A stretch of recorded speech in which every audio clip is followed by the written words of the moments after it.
اور آج بڑی تیزی سے فتنہ پھیل رہا ہے مرزا جیلمی کا۔ جتنے لوگ مرزا جیلمی کو سنتے ہیں وہ سننا چھوڑیں، خدا را اپنے ایمان کو بچائیں۔ دجال کے پاس لوگ چسکا لے جائیں گے جی ساڈا ایمان بڑا مضبوط، اسی ویکھیے تے صحیح جا کے، اسی ویکھیے تے صحیح جا کے، تو ویکھن گے تے ایمان تو حاصل ہو گئے۔ مجھے اس ہفتے میں مجھے 2 بندے ایسے ملے ہیں کہ جن کی پوری فیملیاں مرزا جیلمی کے ہاتھوں چڑھ کے کٹر اہل حدیث ہو گئی، اور ان کے بچے رفع یدین کرنا شروع ہو گئے ہیں۔ اور مزے کی بات کہ وہ مجھے بتا رہے تھے کہ وہ پولیس میں بھرتی ہے، ایک بینک میں مینیجر ہے، پڑھے لکھے ہیں، اور دونوں کے پیر بھی ہیں، اور کٹر سنی پیری مریدی والے۔ یہ 1 مہینہ پہلے ایک بھائی نے اسے سنا تو اس نے کہا کہ چھوٹے کو چل تو بھی چل۔ چھوٹے نے لڑائی کی کہ تو نے کیوں سنا اسے؟ تو اس نے کہا کہ چل ایک دفعہ چل تو صحیح، جا کے اس سے اعتراض جو ہے وہ کرنا ہے کر لے۔ تو وہ چھوٹا گیا تو وہ بھی ہو گیا۔ اب اس کا باپ سر پکڑ کے بیٹھا رو رہا تھا میرے سامنے کہ یہ میری اولاد کے ساتھ میرے سامنے کیا ہو گیا۔ اس کے باپ نے بڑی جو ہے نا فکر والی بات کی، اس نے کہا کہ اب جب میں مروں گا یہ نہ جانے کسی پلید شخص کو میرے اوپر کھڑا کر کے میرا جنازہ پڑھا دے، میں کیا سرکار کو منہ دکھاؤں گا، میرا قبر میں کیا بنے گا۔ اپنی اولادوں کی فکر رکھیں، اپنے بھائیوں کو آپ پتہ رکھیں، اور اپنے پیر بھائیوں کی خبر رکھیں یہ کس کو سنتے ہیں اور کتنا سنتے ہیں۔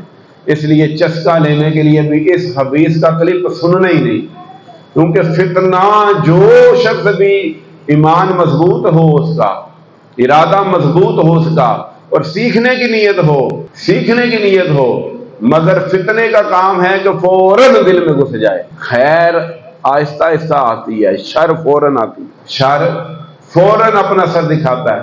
اس لیے اسے چسکے کے طور پہ بھی سننا نہیں، معلومات کی اضافے کے لیے بھی اسے سننا نہیں۔ معلومات کا اضافہ چاہیے، اسے آہستہ اٹھائیں، حدیث مصطفیٰ پڑھیں، آپ کی معلومات میں اضافہ ہو جائے گا۔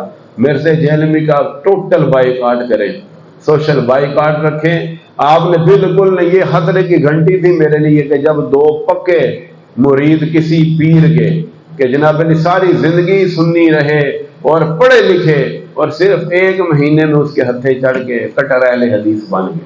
پہلی بات کہ مرزا جیلمی خبیث کو یہ ہی نہیں پتا کہ وہ خود کیا ہے، وہ وہابی ہے، سنی ہے، شیعہ، اسے خود نہیں پتا اس خبیث کو، تو اس کو سنے نا۔ وہ کبھی شیعہ ہوتا ہے، کبھی سنی ہوتا ہے، کبھی وہابی ہوتا ہے، کبھی مرزائیوں کی طرف وہ جاتا ہے۔ وہ بے ادب ہے اولیاء کا، وہ بے ادب ہے صحابہ کا، وہ بے ادب ہے اہل بیت طہار کا، بے ادب ہے انبیاء کا، وہ بے ادب ہے اللہ کا۔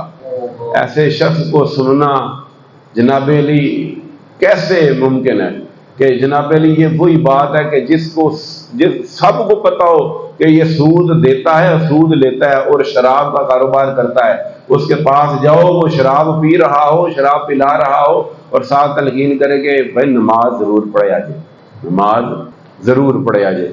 ایسے بندے سے نصیحت لوگ، مومن تو بیٹھنا گوارا نہیں کرتا، یہ اس سے بھی پلید ہے کہ شرابی کا تو ہو سکتا ہے عقیدہ درست ہو، اس کا تو عقیدہ ہی نہیں اس بندے کا، یہ اس سے بھی پلید شخص ہے۔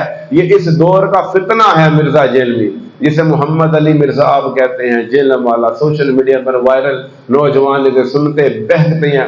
قطعاً نہیں سننا، ارادہ مضبوط فرمائے، بولے انشاءاللہ، اسے قطعاً نہیں سننا اور اس کا بائیکاٹ کرنا ہے، کیونکہ فتنہ فوراً سرایت کر جاتا ہے۔ اللہ ہمیں محفوظ رکھے۔